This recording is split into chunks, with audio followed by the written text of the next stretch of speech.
উপদেষ্টা স্বরাষ্ট্র উপদেষ্টারে লই যা একটা নেবারে লই যাই তারা রে খরচ পাইয়া দেখান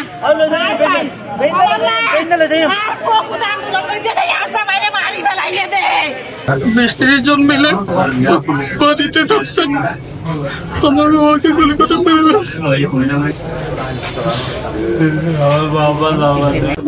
আমি সাইদুল হুদা, আমার বাড়িটা প্রথমত আমি বৈষম্য বিরোধী ছাত্র আন্দোলনের সাথে সরাসরি মাঠে এবং পরবর্তী সময়ে সরাসরি সক্রিয়ভাবে জড়িত ছিলাম। এরপর আন্দোলনের পথে যখন আমরা বিভিন্ন কাজ করতেছিলাম, বলতে তোর এগুলা করবি না, তোদের কপালে খারাপ আছে, এইসব এগুলা বলতেছে।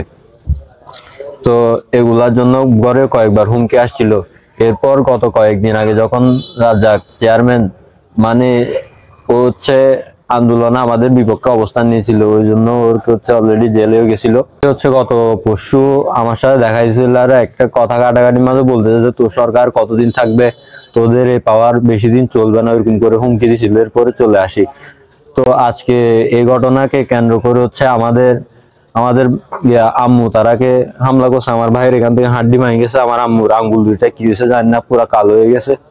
তারপর ওদেরকে ট্রিটমেন্ট করাইতে আমরা সদর আসছি। বাসায় ছিল আমার আব্বু আর আমার একটা কাজিনকে ডেকে নিছিল।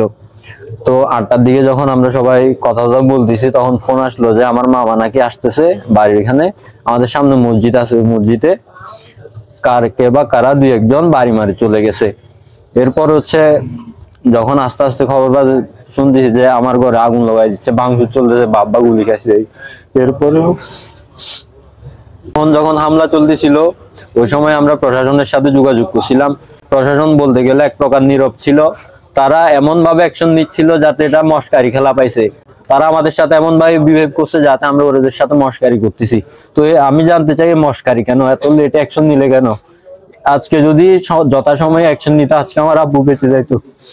এটার বিচার হবে না, আমার আইন উপদেষ্টার বিচার হবে না? এই আইন উপদেষ্টা দেখবে তো, আইন উপদেষ্টা দেখো, আজিম নজরুল দেখো একটা মহিলার গায়ে কিভাবে গুলি করি উনি বেশ নষ্ট করলো, ওনার ধর্ষণ চেষ্টা করলো, এইটা বিচার হবে না?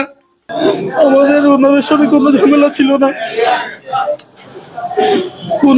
আমাদের থেকে কোনো টাকা পয়সা জায়গা জমি তাদের সাথে আমাদের কোনো ঝামেলা ছিল না। শুধু আমার মামাকে গুলি করে মেরে ফেলছে, 3 জনকে গুলি করছে, বাকিদের কিছু করতে পারে নাই, ঘর বাড়ি ভাঙচুর করে ফেলছে। এখন বলতেছে ঘর পুরাইয়া দিবে। তো এরপরে ওরা গুলি নিয়ে ঢুকছে এবং গুলি সহ এরকম ভাবে ধরছে। আমি এরকম ফাঁকের মধ্যে দেখতে পাচ্ছি, আমি দরজা করে চেপে ধরছি। আমি প্রায় আমার 3 থেকে 4 জন ছিল, ওরা আমার সবাই মুখ বন্ধ করে, সবাই মুখে মাফলার দিয়ে এরকম চেপে দিয়ে আসছে, লুঙ্গি এরকম ভাবে করছে। ওনার ফ্যামিলি যে সাদিদ নামে যে ছেলেটা, আমার ছোট ভাই, ও বারবার বলছিল যে আমার ফ্যামিলিতে আক্রমণ হচ্ছে, আপনারা কথা বলেন। আমাদের ওসি স্যারকে আমরা জানাইছিলাম জিনিসটা। এখন উনি জিনিসটা খামখেয়ালি করে, অনেকটা সময় দেখলাম যে আমরা খামখেয়ালি করে পুলিশ টিকি পাঠাই, কিন্তু মানে আমার যখন দরকার হয় তখন উনি আসলে অনেকটু লেটে পাঠাই জিনিসটা। তো এক্ষেত্রে হচ্ছে কি যে আমাদের সন্ধ্যা থেকে আমরা এখানে খেয়াল করতেছি যে ওদের বাড়িতে ওরা যাবে, গিয়ে ওদের বাড়ি রক্ষা করবে।